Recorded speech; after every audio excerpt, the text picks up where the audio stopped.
Logo a seguir, quando ele começou a fazer nomeações, vi que aquelas pessoas que ele está a nomear não lhe podem deixar andar. Quer dizer, você não resolve os problemas do país com as pessoas que os causaram no passado. Quer dizer, você vai buscar até a Procuradora-Geral, que estava no poder há pouco tempo. É ela que é assessora jurídica e conselheira jurídica do chefe do Estado. Vai buscar pessoas, na minha opinião, já cansadas e que nunca apresentaram nenhuma ideias brilhantes no passado. Agora, de repente, essas pessoas, só porque estão com o novo presidente, vão mudar o país. Não, não pode. Eu não acredito que as mudanças das coisas em Moçambique, a luta contra a corrupção, há de vir do Executivo. Não tenho crença nisso. Agora, eu teria crença num Legislativo mais pluralista, mais crítico, mais atuante, mas também vejo que o Legislativo também fala uma única voz. Só temos uma bancada na Assembleia da República. Agora, se só temos uma bancada na Assembleia e temos um Executivo que comanda a bancada da Assembleia, então a solução tem que vir de fora do Executivo e fora do Legislativo. Tem que vir de nós. Nós que estamos aqui é que temos que fazer pressão. E mais, há uma coisa que aconteceu no ano passado. E eu estava a dizer a alguns juízes, eu disse, mas vocês também não podem reclamar, não podem dizer que isso não pode estar assim. Quando o Parlamento, na última hora, retirou a única cláusula que permitia que os juízes exercessem alguma autonomia no julgamento dos processos eleitorais. Foi lá nos últimos dias ficar escrito que os tribunais distritais não têm competência para recontar votos. Agora, tem competência para fazer o quê? Quer dizer, tem competência para carregar o expediente e mandar para o CC. Então, isso não era preciso tribunal. Era preciso reativar os correios em todos os distritos para fazer isso. Ou utilizar os notários que estão nos distritos para levar o expediente ao Conselho Constitucional. Então, eu acho que nós temos que, aqui os setores todos, o judiciário não pode estar como está hoje. O nosso judiciário não pode continuar como está, sob pena de continuar a ser visto como coladinho ao Executivo. O Legislativo também não pode estar como está hoje. Então, nessas circunstâncias, só me resta dizer, nós aqui fora temos que desenhar uma estratégia, temos que fazer, se calhar, um encontro destes para estudar o que é que nós, como sociedade, podemos fazer para combater a corrupção, para combater a letargia e para também impedir que o Executivo seja a reforma dos que nunca nada fizeram na vida. Não pode ser assim. Então, isso tem que ser luta de todos nós. Não pode ser luta.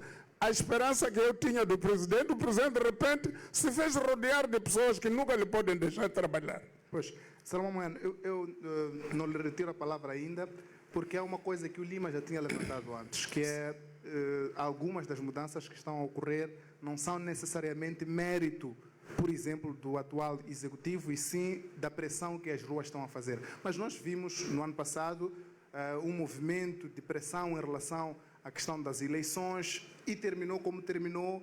Terminou com o Executivo a insistir que estávamos a ter manifestações criminosas e a criar-se uma nuvem em volta do que é e o que realmente não é uma manifestação. Essas ruas, essa pressão que nós cá de fora temos de fazer, como é que fazemos, com que moldes e em que estrutura é que fazemos?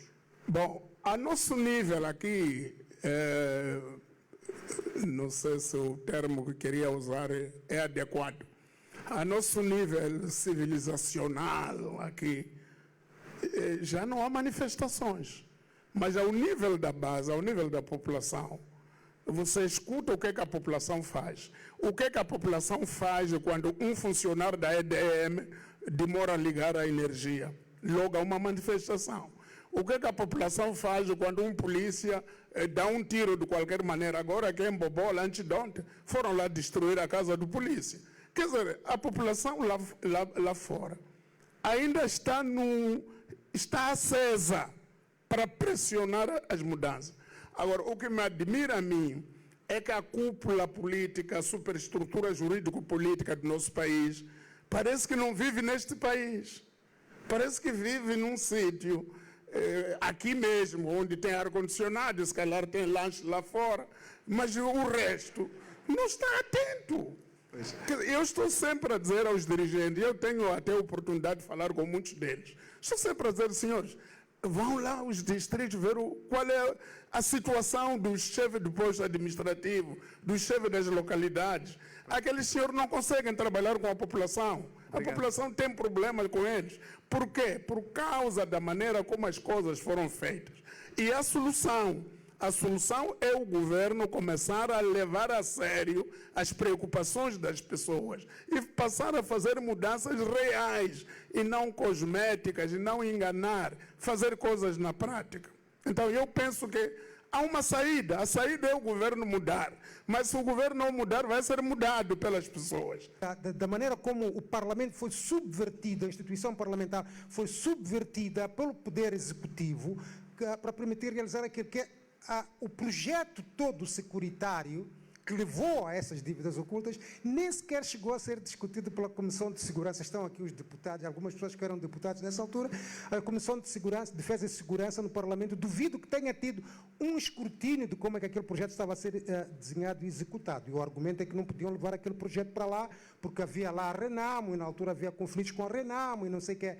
Mas isso não é um Parlamento democrático, então, se isso é assim. Portanto, o papel do Parlamento no escrutínio e a importância da transparência para evitar este tipo de problemas de corrupção é muito importante. Portanto, eu adorei muito essa questão. Eu tinha um outro exemplo onde se poderia chamar muito o papel do Parlamento, e é muito recente, o problema das Três Marias. Eu chamo as Três Marias, que são as três empresas que estão a ser empurradas para fazer um investimento na LAM, nas linhas aéreas de Moçambique.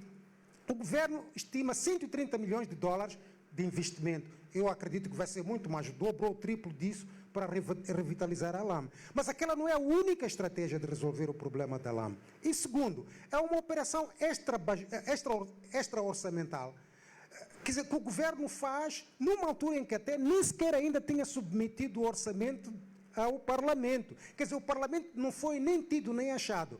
Ora, o dinheiro dessas empresas, seja lucros deles, seja créditos que eles vão contrair para fazer esses investimentos na LAM, é dinheiro público. É dinheiro público. Se eles vão se endividar para fazer esse investimento na LAM, é dinheiro público. Nós vamos pagar. Se eles vão retirar isso dos seus lucros, são lucros que deviam ser partilhados com o governo para depois serem alocados através do orçamento. O governo tinha que ir ao Parlamento com um plano e com alternativas para ouvir o que é que os nossos mandatários, aí é que está a prestação de contas, aí é que está, digamos, a transparência, que depois pode evitar todos os problemas que depois começaram a acontecer, e já começaram a acontecer. Um conjunto de pessoas foi para passear para a Europa ou por algum sítio a dizer que ia haver aviões e não viu aviões. Isso é dinheiro público que se gastou. Portanto, eu gostei imenso dessa questão. A segunda questão que foi colocada foi: será que nós podemos trazer o modelo Samora? Ora, Samora, eu quero te dizer uma coisa, eu fui desse tempo. Houve pessoas que venderam fábricas nas barbas do Samora, mesmo com aquelas operações de produção, e foram parar a cadeia. Eu conheci, porque ele foi descobrir depois. O que é que se passa? Os líderes são muito importantes em certos momentos históricos e podem virar o sistema para uma ou para outra direção. Mas eles mesmos próprios, às vezes, precisam de uma equipa que lhes ajude a manter uma certa linha. E mais, precisam de sistemas. Por que é que nós temos este problema todo? O Samora fez aquilo tudo, fez as operações de produção toda, fez as ofensivas todas, mas não criou sistemas, não criou uma cultura, não criou um estado de mérito, não criou um sistema, um aparelho de Estado realmente com probidade. Ele confiou na força dele, ele fez aquilo com caráter, com carisma, com a força dele, mas não criou sistemas e não criou uma cultura. E mesmo nas Bárbaras dele, como eu dizia, as pessoas venderam fábricas e só depois é que foram descobertas. Portanto, eu, se tivesse tempo, havia de contar uma outra situação na Libéria que não vou contar. Porque mesmo a presidenta da Libéria, houve momentos em que entrou em dificuldades para manter uma certa linha. E ela precisou de uma equipe lá dentro que lhe ajudasse a manter a linha. Um dia eu vou contar isso porque são histórias públicas, não são confidenciais. Portanto, é importante ter sistemas. Mesmo numa situação de hoje, em que nós estamos a confrontar-nos com um executivo que está em marcha atrás, que está a tentar fazer voltar todas as conquistas de liberdades, de sistemas democráticos que nós tivemos, nós temos que continuar, mesmo sabendo que as pessoas que estão lá não vão implementar, nós temos que continuar a criar esses sistemas, porque esses sistemas são importantes para apoiar aquelas pessoas, aqueles indivíduos que podem surgir dentro do sistema e que queiram fazer mudanças, podem se apoiar em leis, podem se apoiar em instituições que existam. Portanto, nós não devemos desistir de criar instituições progressistas, instituições sólidas, mesmo sabendo que podem não ser implementadas por isso. O grande desafio é que mesmo para a criação desses sistemas vai ser difícil. Eu estava aqui a falar da lei da lei de responsabilidade fiscal, estava a falar de uma autoridade independente, do Conselho Fiscal, Conselho Independente Fiscal. São instituições que, quando existem, são muito fortes, mas eles precisam de ser criados por um quadro legal também muito forte. Agora, o problema que nós vamos ter é: será que este grupo político que nós temos aí vai permitir a criação dessas instituições? E se as criar, vai as criar com as regras robustas que nos vão permitir ter o resultado que nós queremos ter? Mas temos que apostar nas instituições, temos que apostar nas equipas para fazerem o trabalho e não nas personalidades, nos indivíduos.